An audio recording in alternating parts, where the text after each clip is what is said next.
Would you have decided any differently than this jury did? I felt he was guilty. They read the jury instructions to us in the courtroom. Briefly, I didn't know if it was going to be guilty on all counts, but I would have said guilty. Why did you think he was guilty? What led you to that belief? I just felt like the prosecution made a really good, strong argument. Dr. Tobin was the one that really did it for me. He explained everything. I understood it, down to where he said this is the moment that he lost his life. Really got to me. So who made an impact with the defense? Good or bad? Just made an impact?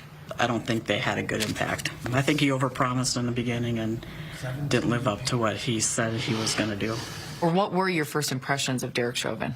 Every time I would look up, he was right in my vision. So we had locked eyes quite a few times, and I was pretty uncomfortable.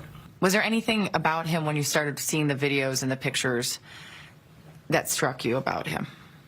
I felt like he was the leader, and the other officers were following his lead. I kind of felt like he wasn't taking the warnings seriously, obviously, kind of like, I know what I'm doing. Which witnesses stood out to you? Miss Frazier that took the video, I really felt that she felt guilty for not doing more, and she feels responsible in a way, and I feel really bad for her. But I commend her on taking the video, because without her, I don't think this would have been possible. So. Had you ever seen the 9.5 minutes of video before? No. I seen the video 2 or 3 times, but I didn't see it in its entirety because I only saw it on the news.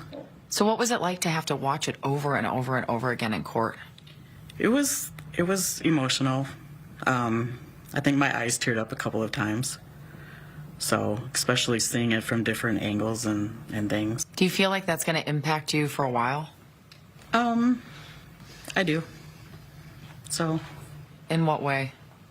Well, I just don't understand how it got from a counterfeit $20 bill to a death. It kind of shocks me. Lisa lives in Brooklyn Center, the city where Daunte Wright was shot by a police officer nearly 2 weeks ago. She told me those protests did not play into her decision about Chauvin being guilty in her mind.